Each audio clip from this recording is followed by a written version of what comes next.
This episode of the Amateur Traveler podcast is sponsored by Smart Travel, a new podcast from the smart people at NerdWallet. From choosing the right travel card to dodging hidden fees, Smart Travel helps your money go further. Literally. They cover all things travel finance, like which travel cards are actually worth the annual fee and which just look shiny, how to plan group trips that don't bust your budget or your friendships, which flight deals are actually deals and which are clickbait, and when it makes sense to book your flights with cash instead of points. So they cover all the stuff we don't. And there's a reason for that. I don't know these subjects as well as the smart people at NerdWallet do.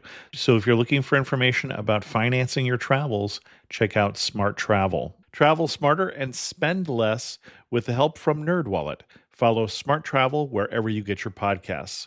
And thanks to Smart Travel and NerdWallet for sponsoring this episode of Amateur Traveler. Fall is in full swing, and it's the perfect time to refresh your wardrobe with pieces that feel as good as they look. Luckily, Quince makes it easy to look polished, stay warm, and save big without compromising on quality. Quince has all the elevated essentials you need for fall. Think 100% Mongolian cashmere for only $50. Washable silk tops and skirts, and perfectly tailored denim, all prices that feel too good to be true. Is this the time for you to get a new wool coat? They look designer level but cost a fraction of the price. By partnering directly with ethical top-tier factories and cutting out the middleman, Quince delivers luxury quality pieces at half the price of similar brands. This might be the time for me to update my fall wardrobes and pick up a new sweater, since I have some trips to cold weather destinations coming up. Keep it classic and cozy this fall with long-lasting staples from Quince. Go to quince.com/traveler for free shipping on your order and 365-day returns. That's QUINCE.com/traveler to get free shipping and 365-day returns. Quince.com/traveler, and thanks to Quince for sponsoring this episode of Amateur Traveler. Amateur Traveler, episode 961. Today, Amateur Traveler talks about megapodes and coral reefs, World War II history and a coral-clad shipwreck, open ocean boat trips, and a hot water waterfall as we do an adventure travel trip to the Solomon Islands. This is Chris Christensen from Amateur Traveler. Let's talk about the Solomon Islands. I'd like to welcome back to the show Chris Shorrock, who's come to talk to us about the Solomon Islands. You may remember Chris from a very adventurous episode about Papua New Guinea that involved dugout canoes and off-the-beaten-path travel. Chris, welcome back to the show. Thank you. Pleasure to be here. And I'm guessing this is going to be a high-end luxury trip that we're talking about to the Solomon Islands. Is that right? Not quite. More in a similar vein to last time, really. Village guest house and a lot of dinghies. Excellent. Why should someone go to the Solomon Islands? Let's put it on a map first. Where are we talking about? Yeah. So Solomon's is basically just a bit further east from Papua New Guinea, where we did the podcast on last time. So that string of islands from Milne Bay carries on down to the southeast from Papua New Guinea and becomes the Solomon Islands, essentially. And then if you keep going southeast, you get to Vanuatu, but it's basically northeast from Australia. Particularly well known to World War II history buffs for Guadalcanal, which is probably the one time that this area was center stage on the world stage. Yeah, probably. Why should someone go to the Solomon Islands? There's lots of reasons. That would be one of the reasons. We didn't really focus on the World War II history while we were there. So I would say one of my big reasons for going was it's an adventurous destination, and I like an adventurous destination. There's not many people going on holiday to the Solomon, so that was one of the big appeals. But besides that, amazing natural beauty, so jungle-clad volcanic islands, turquoise oceans, and then below the surface of the ocean, again, lots of sea creatures, coral reefs, very spectacular underwater environment. And then there's some quite unusual, unique sites in this area of the Solomon Islands that I'll talk about today as well, and interesting wildlife. So they're probably the main reasons to go to the Solomon Islands for me. But there is also that World War II aspect, which a lot of people would be interested in. Excellent. And I love the subtle foreshadowing there. What itinerary are you going to recommend for us? So it's pretty much a 7-day itinerary, starting in Honiara and basically doing a little loop around a few of the islands in what's called Central Province, which is north from Honiara, which is the capital of the Solomon Islands. Excellent. Yeah, so for most people coming to the Solomon Islands, unless you're arriving on a yacht, you're going to fly into Honiara. Honiara has flights from Brisbane, Port Moresby in Papua New Guinea, Nadi, and then you can fly from Auckland in New Zealand via Vanuatu as well. But most people, I think, would come from Brisbane. And I would definitely avoid, if you can, coming from Port Moresby, because Air New Guinea, we had some very bad experiences with. So I'd avoid that if at all possible. So flying from Brisbane if you can. Starting in Honiara. So we landed in the evening, but I would say either way, spend the first night in Honiara, because once you leave Honiara, there's no ATMs, there's no proper shops really. You just have little tiny village shops that will sell bare essentials. So you want to have a bit of time in Honiara just to get cash out and get any supplies that you want to take with you. Basically, that would be any snacks or insect repellent or sun cream or all that sort of thing to take to the outer islands. Honiara, we just had a day in Honiara. It seemed like quite a city after a few other places that we've been to in the Pacific, but it's actually just a dusty one street town when you get down to it. It's not tropical idyll feels. It's very dusty. When we were there, it's quite windy, so the dust is blowing up off the street while you're walking down. It's really just get your stuff and get out of there. So we went to a nice cafe called the Breakwater Cafe, which is air conditioned, which was quite nice. And we got lunch at the handicraft market, this cafe called Palm Sugar there, which was also decent. And there's some nice handicrafts at the handicraft market. Besides that, we went to the Central Market, which is very different to the handicraft market. Handicraft market, obviously aimed at tourists. Central Market, very much aimed at locals. So lots of village produce, lots of fruits and vegetables. They have a lot of ready meals, but very local style, so cassava and chicken wrapped in plastic and things like that. It wasn't terribly appealing for us, mostly because there's a very large fish section of the market as well. So there's a very strong smell of fish that pervades the whole area and makes it interesting, but maybe not somewhere you want to linger particularly. But some of the fish are ginormous, a few feet long that they sell in the market. So we did our shopping. We stayed while we were there the first night in a guest house called St. Agnes Mothers Union Transit House, which is a bit of a mouthful. It's basically the only budget accommodation that I could find in Honiara. And I got that from the Lonely Planet guidebook.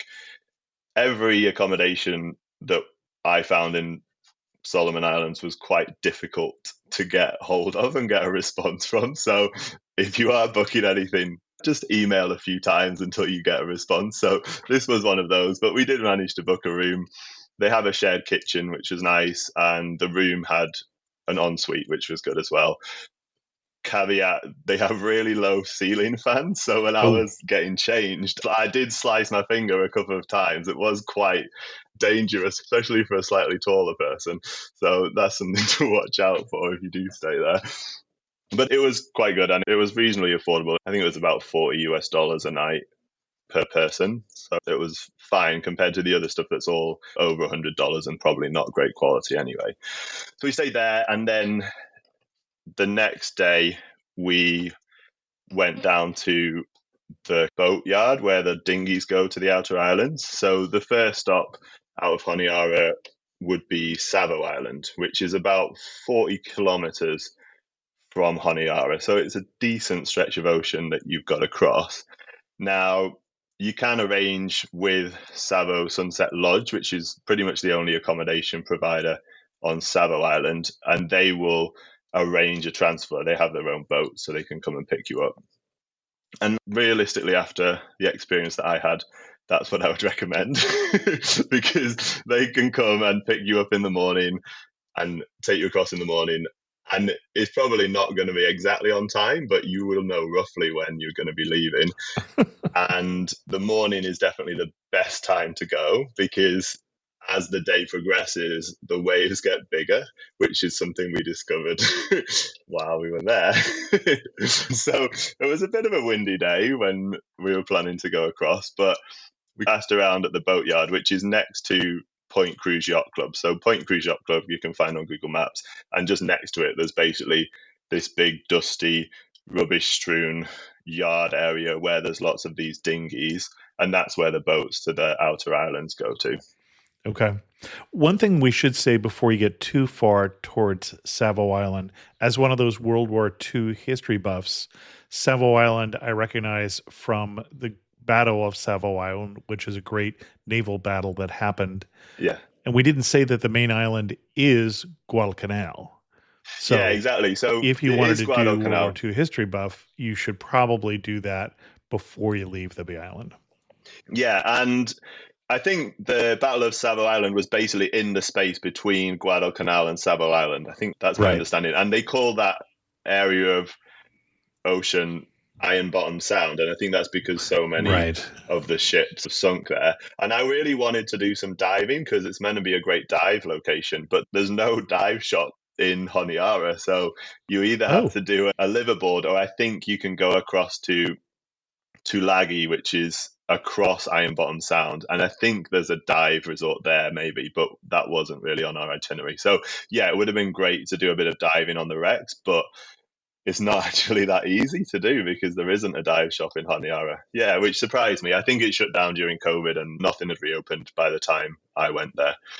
Yeah, so yeah, we didn't get to see much of the World War II stuff, unfortunately. And from Honiara, you can also go up and down the coast, and I think there are some World War II things on land as well. And there's some waterfalls you can hike to and things, which sounds quite cool. But we didn't have the time to do that if we wanted to get to these outer islands with the week that we had, essentially. So yeah, to get to Savo Island, definitely recommend booking a private transfer. And you can also, as part of that, drive up the coast and then go from closer to Savo Island. So you don't have to do the full 40 kilometers. I think it's under 20 kilometers if you go from further up the coast. Getting a public dinghy was difficult to find any information about, but we worked out that you could get one from this area beside the yacht club. So that's what we did. We showed up, asked around. Somebody was going to Savo Island later in the day. So we put our bags on the boat and then went into Honiara and chilled out at a cafe for a while. And you're doing one of those boats that you're prone to that scare the hell out of me, going out in an open ocean. Yeah. Because we're talking more of a dinghy than a large boat. Yeah. And we obviously, when we were in Papua New Guinea, that's what we did. And it was fine. But this is actually a big open stretch of ocean. It is a bit more intense, which we found out. So the departure point getting pushed back because they started ferrying trash from some boat offshore. So we waited for quite a few hours while they were obviously getting paid to bring this trash from this boat offshore to shore. So our bags were in the boat while they were ferrying all this trash backwards and forwards. We finally left at about 5 p.m. Oh, wow. And at first, yeah, so it was late, which wasn't our intention. And also, I'd say if you are doing the dinghy, wear some flip-flops or something that you don't mind wading through muddy, trashy seawater to get to the boat because you have to wade out a little bit. There's no jetty there, so just be prepared. And then I think if you pay for the private transfer, you can actually go from the yacht club. So then there is a jetty. So you're probably a bit better off if you do that.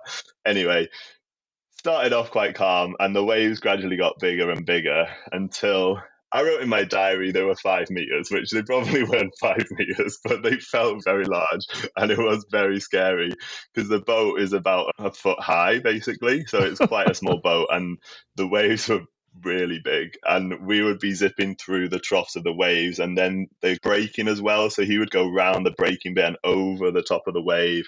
And then at some points we were surfing on the wave, and I've never thought you could feel that high up in the ocean. It was a very scary experience, and we were completely soaked from head to toe soaked. We had our own life jackets, so The lodge had life jackets, so if you got their boat, they would provide life jackets. But if you were going to do the public dinghy situation, definitely take your own life jackets.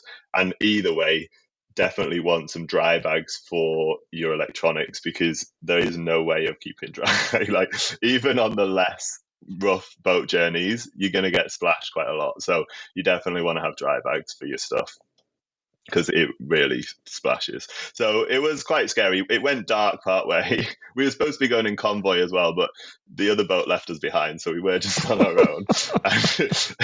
And then it went dark nearer the island, which actually made it less scary because you couldn't see the giant wave. So you just in blissful ignorance. Anyway, we made it. It wasn't something that I would recommend. I would say go in the morning.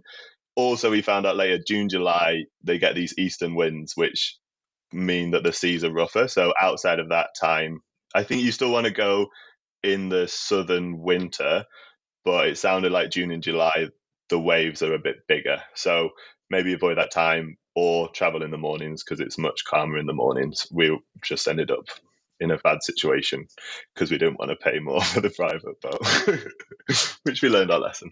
Anyway, once you get to Savo Island, we took the next day just to relax in the morning and recover from the experience the previous day.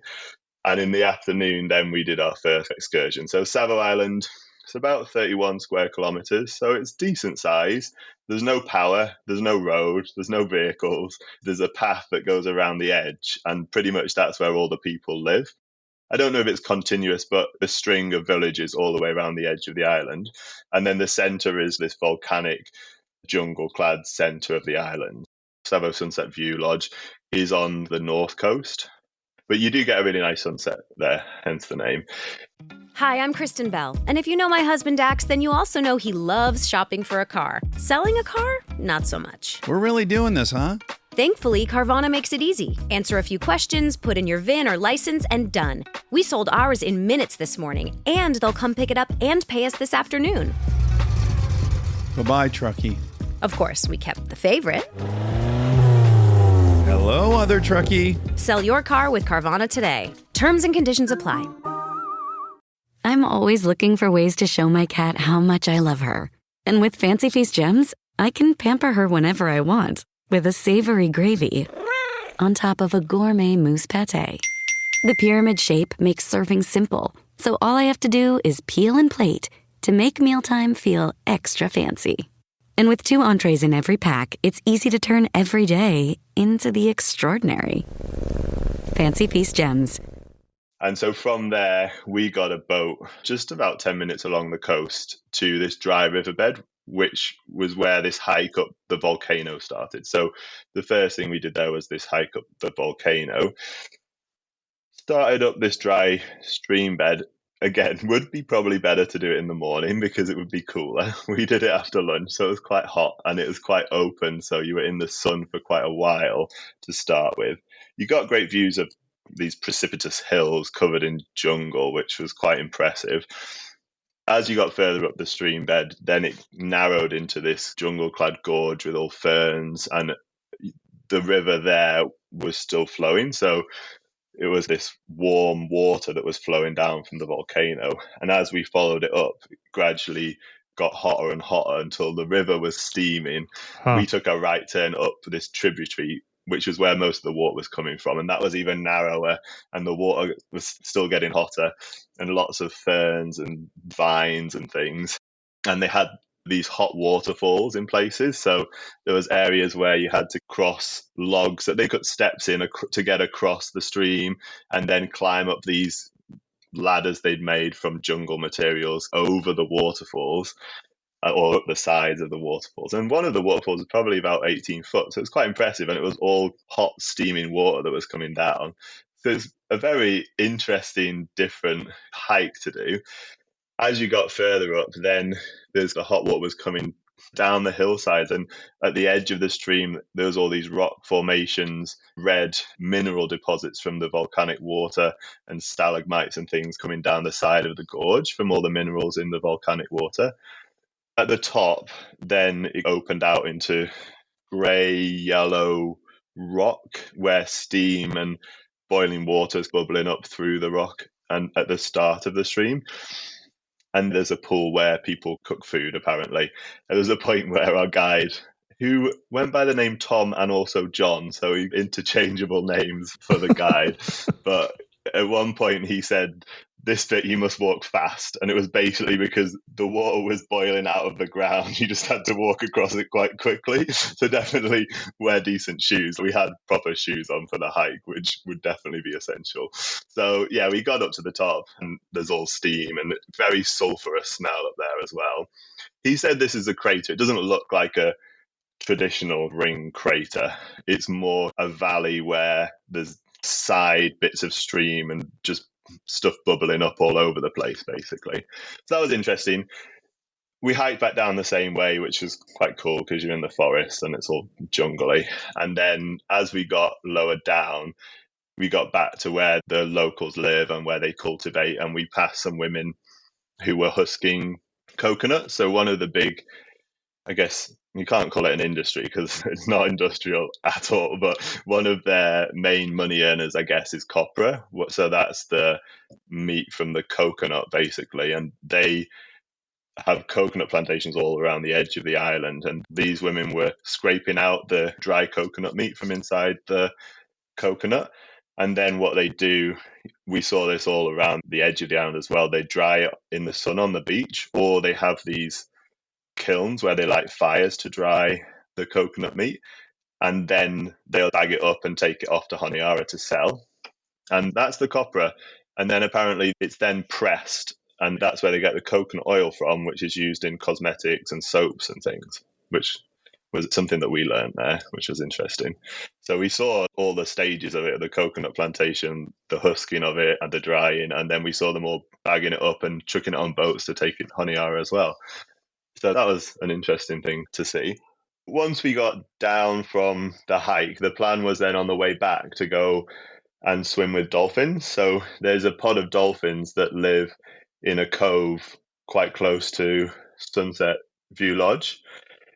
And I'd read online that swimming with dolphins there sounds a bit different, because it sounded like basically they have, I don't know, something to attach you, or you hang on to the edge or a rope from the boat with the outboard on, and you hang on the side, and as they drive around, the dolphins swim around with you and you see the dolphins underwater. So it's swimming with dolphins, but Solomon Island style. So we were going to try that. So we went to the cove, but unfortunately the dolphins weren't there, so we didn't get to try this unusual swimming with dolphins experience.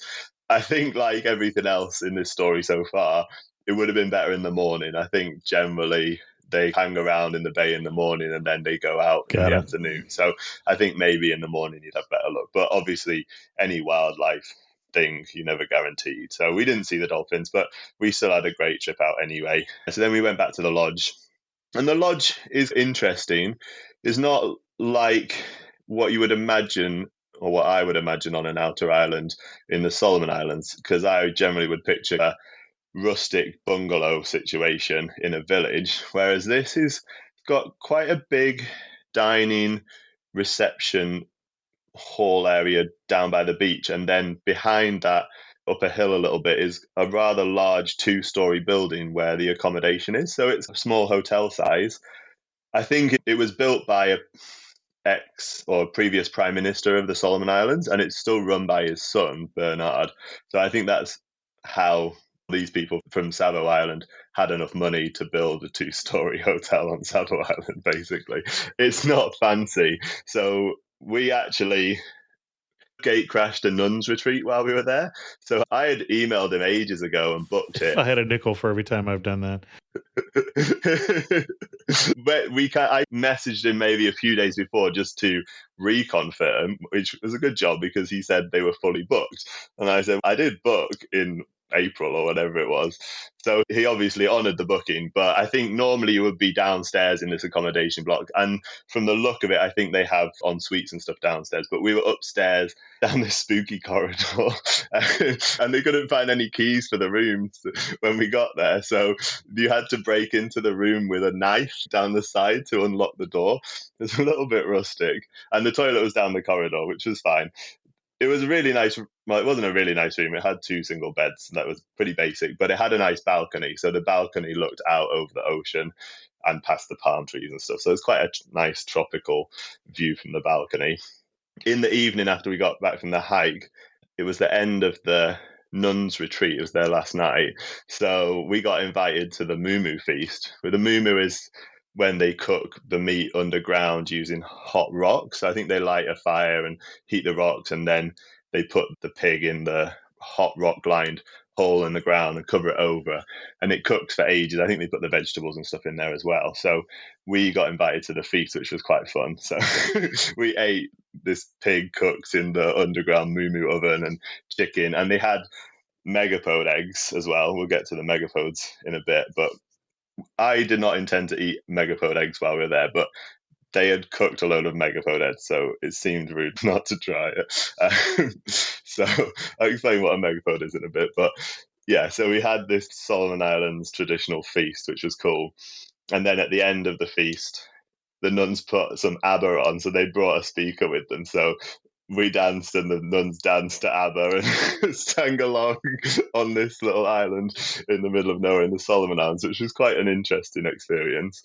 Yeah, and then the pièce de résistance, they brought out ice cream and cake. And this is an island with no power, so the lodge does have a generator, but it's only on for a few hours a day. So someone had gone on a boat for 2 hours to Honiara, picked up ice cream, driven it back for 2 hours, just so the nuns could have this ice cream and cake on the last night.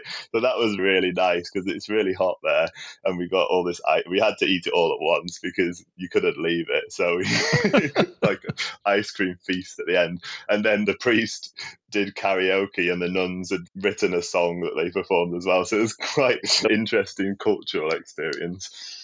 We went to bed and the nuns kept partying. I don't know how late after we went to sleep. Anyway, they were still laughing and partying, which was quite cool. So that was the first day. And then second day on Savo Island, I would recommend going to see the megapodes. So the megapodes are these birds, like chicken-sized birds that live in the forest. And on Savo Island, in the mornings, like really early morning, they all fly down to this beach area, and the sand there is heated by geothermal heat from under the sand, basically. So they'll fly down in the morning, lay their eggs in this geothermally heated sand, and then they go back to the forest. On Savo Island, the villagers there will then go and dig up the eggs, and then they either eat them or sell them in Honiara, basically. And they get about 10 Solomon dollars per egg, which is only like $1 something like that. So it's not very much, but for them, it's actually quite a bit. That was the main reason that I wanted to go to Savo Island. I'd read about it in Paul Theroux's book, Happy Islands of Oceania or something like that. And he'd been there. And it just seems like such a random thing, these birds that lay eggs in the volcanic sand and then the villagers dig them up and eat them. So I quite wanted to go and see it just because of that. So we walked, I think it was about an hour walk, and you've got to go early. So we walked from the lodge, and it's a beautiful walk along the coast, through the coconut groves and through a load of villages with traditional houses and brightly painted little shops and things. So quite a beautiful little walk through and forested areas and things. And then once we got there, had to collect the guy that owned. So there's a few different megapode fields, and they keep them really well maintained. So they've got them fenced off with these palm frond fences to keep dogs and things out. And then they go and collect any leaves. So they'll collect all the leaves and any weeds. So it's pristine sand. And then they dig these holes like a foot deep just to get the birds started as well.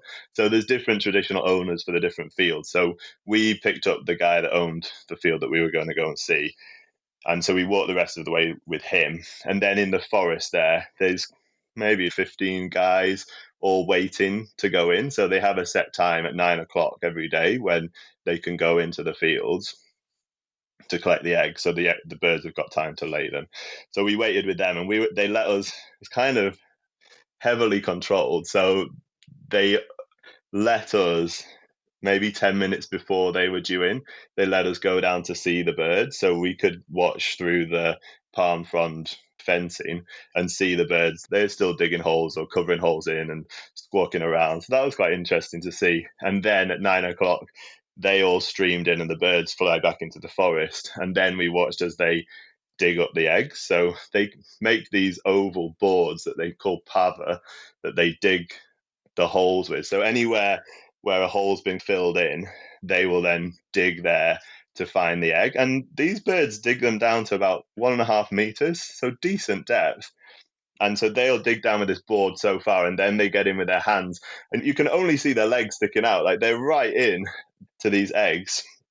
So it's quite an interesting thing with all these legs sticking up out the ground as the people are digging out these eggs. And they pay a portion of the cost of how much they get for the egg to the guy that owns the field, basically, I think. And while we're there, the women were going around collecting all the leaves. They got little litter pitying sharp sticks that they use to pick all the leaves out to keep it all pristine for the birds. And then later they go and redig the hole so that they can lay again. It was really interesting to see, and it's quite an interesting natural experience and also then cultural experience of how intertwined it is with their lives in these villages.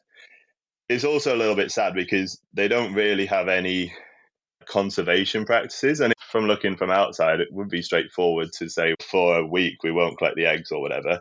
But they don't really have any conservation practices. So the numbers of these birds are declining. So if they did get more people going and looking at the birds, maybe eventually they would be able to not collect quite so many eggs. But basically the only eggs that don't get taken are ones that they miss. If they can find them, they'll take them and sell them. Might not be something that I guess that carries on forever, but hopefully they'll introduce some conservation practices. But it was a very interesting thing to see, and it was nice. We got there a bit early, so we chatted to the guys that were waiting to go into the fields and things in the forest before it all started.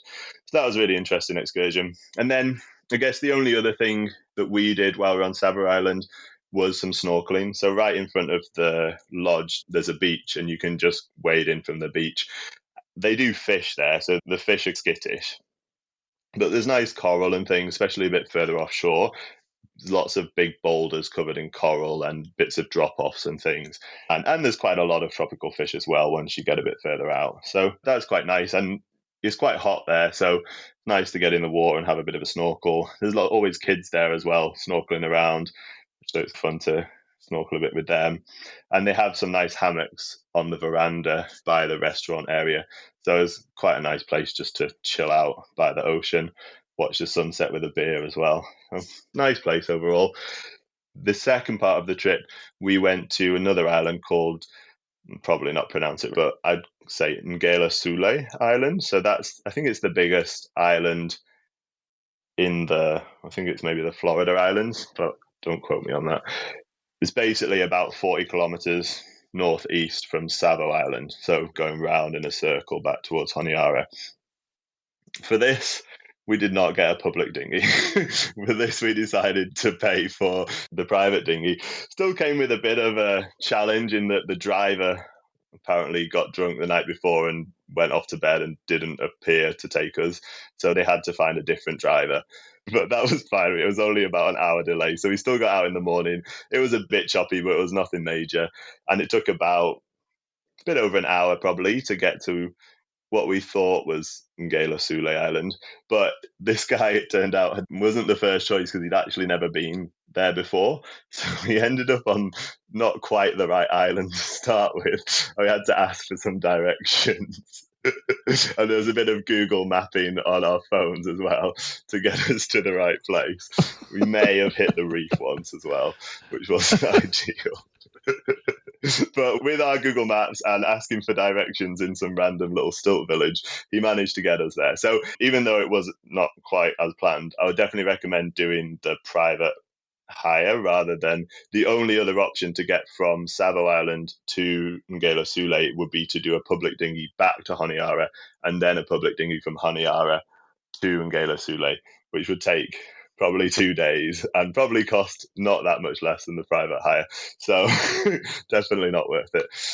With a major selection of the looks your kiddos love starting at just $4 in the Walmart app, a new school year means a stylish new them. Who knew? Find skater skirts and Crocs that say, I'm casual but cool. Sparkly sneakers that say, it's my classroom, you're just learning in it. And preppy polos that say, I'm the teacher's pet, even if they're mommy's menace at home. Find their favorite styles starting at just $4 in the app. The Walmart you thought you knew is now new. This episode is brought to you by Nespresso and Samra Origins by the Weekend Coffee Collection. Introducing Samra Origins. My collaboration with Nespresso is a connection to my roots, to my mother, Samra. Coffee that hits the right notes. It transports you. Crafted with unique notes and bold soaring flavors. Experience a taste that moves you. Nespresso and Samra Origins. Discover more at Nespresso.com. So the reason to go to N'Gela Sule basically for us was to visit this wrecked cruise ship. So it's called the World Discoverer, and it's in this place called Roderick Bay. A man called Patrick has 3 bungalows there called Roderick Bay Beach Bungalows. And he had them, I think he said from 1997, so before this cruise ship got grounded there. And basically, I think it was 2000, this cruise ship, I think it's an expedition cruise ship. It's not massive, but it's definitely not small. And it was going through the passage by Roderick Bay and basically hit a rock. And Patrick from the bungalow said the locals call it Tony Kama, this rock, or the Wind Woman. And basically the Wind Woman, Tony Kama, decides whether you have permission or not to go through the passage. It's a bit of a tricky passage. And so this cruise ship obviously didn't have permission. So they hit Tony Kama, or this rock, and the captain steered it into the bay to try and ground it. They managed to get all the people off, and he did ground it in the bay, obviously. Not quite as he planned. It hit a reef, and then I think it pivoted. So it's not at right angles. It's horizontal with the line of the coast. And there's about 100 people on it when it hit the rock. So there's this giant, it's not a giant cruise ship, but it's a big ship on its side in this bay. And this guy who lives in this village and had these bungalows just happened to end up with this giant cruise ship in front of his bungalows, basically. So it's really cool. They tried to salvage it, but during that time, there was some civil strife in the Solomons, which has ended now. But I think some people may have been shot at, and the locals stripped the boat anyway, and they gave up trying to salvage it. They got the fuel out of it, so the reef was fine, and then they've just left it. So trees and stuff starting to grow in it, and it's all rusting. And then there's underneath the water, there's lots of coral as well. So it's a really random, interesting sight. It's a nice golden beach. There's all these big tropical trees with really long reaching arms over the bay area by the boat, and then there's this big ship on its side. The real attraction there is just this wrecked cruise ship essentially, and we snorkeled and relaxed there. The snorkeling was spectacular. It's basically got stuck on 2 reefs, so one end is stuck on one reef and the other end is on another reef, and underneath there's a gap. So down below it goes really deep in the middle of the ship, and there's massive shoals of fish down there, probably like 6 inches long and so thick you can't see the bottom. It's just a carpet of fish underneath. And then you can look into the ship, you can see the little pool that was on the deck. And then if you swim around the back, you can see the propeller, which is all encrusted in corals. And there's lots of lionfish swimming around, and puffer fish and giant clams on the hull. And then these weird triangular fish inside. So you can look through the windows, which have all broken, and there's all these fish inside the ship. And then the arms that drop the lifeboats down, obviously they were all put out, I guess, when it started to sink. So they dangle down into the depths where all these fish are below you, and they're dripping with coral and little soft plants and stuff, and they just go down and there's fish swirling around them, and it's all brightly coloured coral. It's amazing, and clownfish. So that snorkeling around the wreck is really interesting. And then there's also some really nice reefs to snorkel there as well. And then they've got a seagrass area, which was quite interesting to snorkeling. I think it's kind of a bit of a nursery area for small fish. So there'd be like big shoals of tightly packed little tiddlers rolling through in this massive ball of fish, which was quite interesting to see as well. So very interesting snorkeling there. And then the bungalows are little stilt bungalows over the bay with these traditional peaked roofs and nice little verandas out the front. So there's a hammock on the veranda. So it's a great place just to relax, beautiful view across the bay, nice sunrises. And there'd be local people going across in their dugout canoes and things. And those weird little fish that walk on land a little bit, like mud flat fish on the beach below. So you could just look down, they're all pottering around below you, which was quite interesting as well. I think there you can also do a village walk, and the villagers will come and do a dance performance if you want. And they did come with handicrafts to sell as well. So there are other things you can do there, but we mostly just relaxed and snorkeled because it was amazing. We spent hours in there because it was just spectacular. And there is a nice beach as well, so you walked along the beach as well. And this is the Roderick Bay Beach Bungalows? It is, yeah, Roderick Bay Beach Bungalows. Yeah, so we had a couple of days there. I think we maybe had 3 nights there. So we basically split our time. 1 night in Honiara. I think we had about 3 nights on Savo Island, 3 nights at Roderick Bay, and then a final night in Honiara. So you can do it in less time. You can cut it down to a week exactly. But that was quite a nice time frame to do it and not be rushed, because you really don't want to be doing those boat rides every day. If you're going to get that boat ride, you want to have a few days there and then another boat ride. But was the private boat any larger? No, they're all pretty much the same size. So they're all these dinghies. It's just that with a private boat, you can choose when it leaves, roughly. Not exactly, but roughly. So at least you can leave in the morning when it's... Depending on when your driver shows up. The owner of the lodge, the lady that was running it, Bernard's wife, she was so angry with him. She was livid.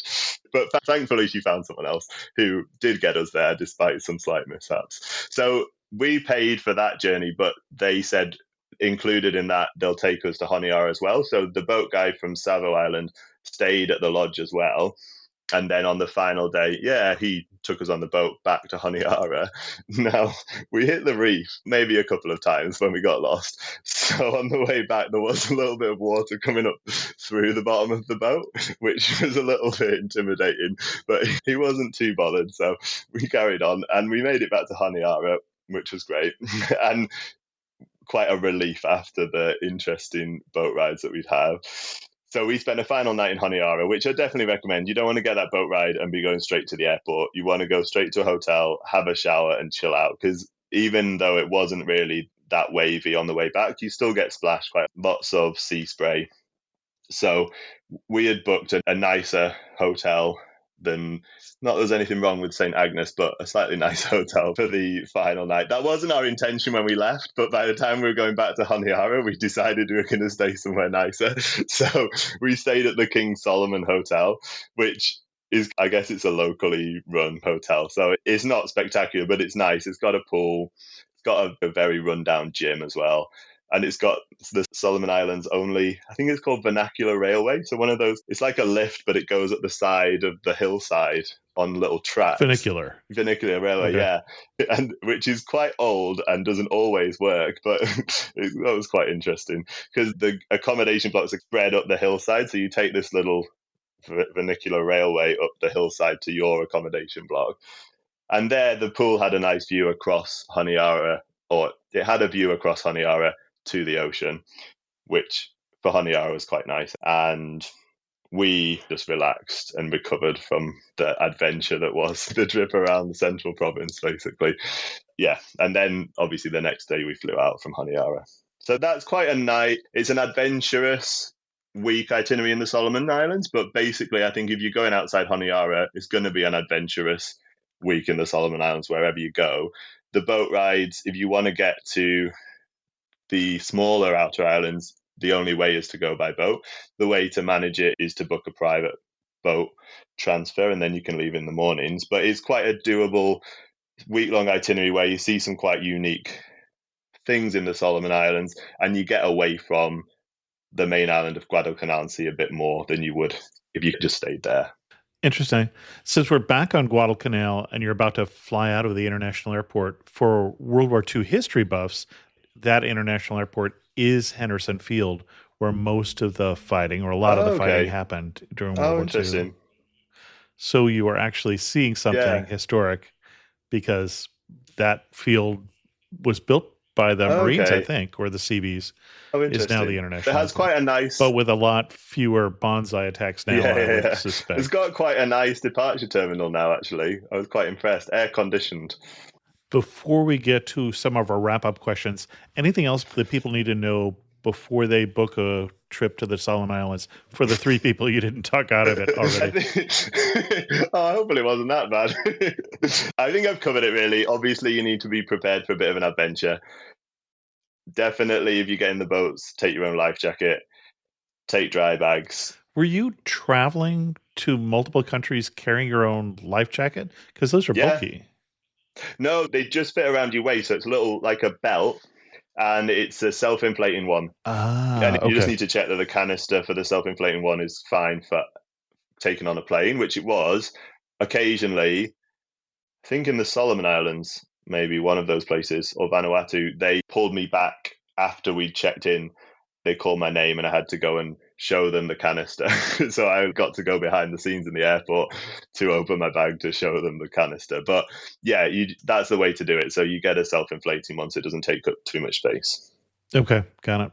Yeah. And then the other thing I would say, even though these accommodations are the only ones there's no other ones, they're not very responsive when you message them. So I think for all of them, I tried a few different methods. So maybe there was a phone number that I tried WhatsApp, and I tried an email, and you don't always get a response, but I just kept trying, and eventually I managed to get to the point where we booked something, but it did take a bit of time. Okay. Interesting. Yeah, I think that's it. I was surprised when I was looking at the map of Guadalcanal. I'm used to, with all these islands, that there's a ring road going around to these islands in the Pacific.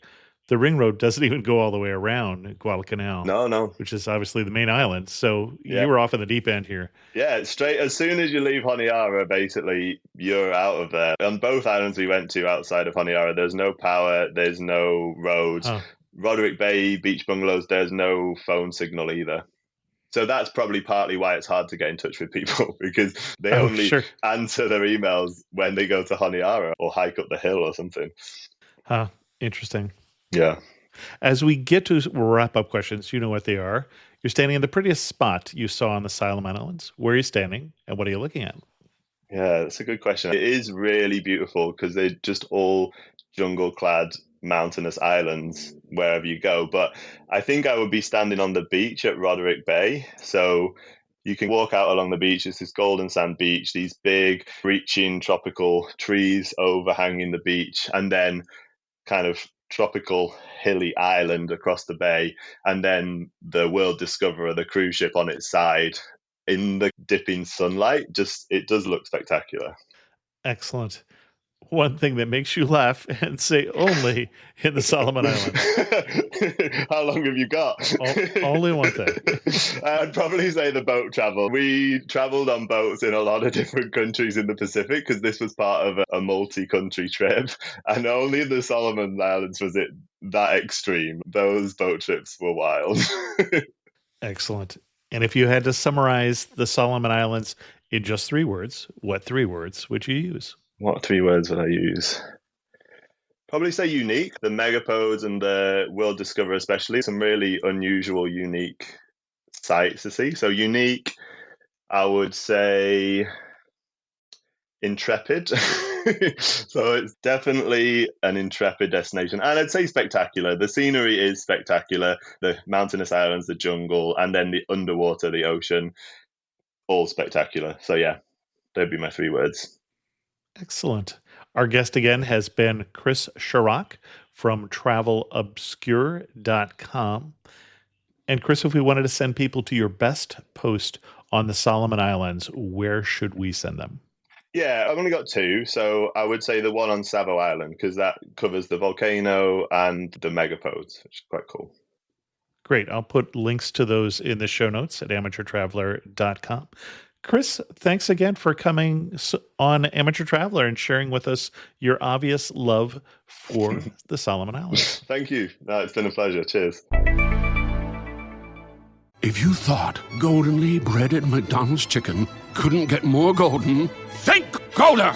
Because new sweet and smoky special edition gold sauce is here. Made for your chicken favorites. At participating McDonald's for a limited time. Mint is still $15 a month for premium wireless. And if you haven't made the switch yet, here are 15 reasons why you should. 1, it's $15 a month. 2, seriously, it's $15 a month. 3, no big contracts. 4, I use it. 5, my mom uses it. Are you playing me off? That's what's happening, right? Okay, give it a try at mintmobile.com/switch. Upfront payment of $45 for 3-month plan, $15 per month equivalent required. New customer offer first 3 months only. Then full price plan options available. Taxes and fees extra. See mintmobile.com. Special thanks to the patrons of the show who help support Amateur Traveler financially. If you're interested in learning more about becoming a patron of the show, you can go to patreon.com/amateurtraveler. And I'm looking forward to talking to the patrons of the show next Saturday during the monthly Zoom call. New on the Amateur Traveler website since the last time we did an episode is another review of a local winery for me, Cordoval Winery in San Martin, California. And then there is that special episode that you probably heard already by now, the night trains in Europe. Take a listen to that if you have not already. There's still space on the Amateur Traveler 2026 trip to Uzbekistan and Turkmenistan. I hope you join me. For more information, go to amateurtraveler.com/trips or just drop me an email. And with that, we're going to end this episode of Amateur Traveler. If you have any questions, send an email to chris2x@gmail.com, or better yet, leave a comment on this episode at amateurtraveler.com. And as always, thanks so much for listening.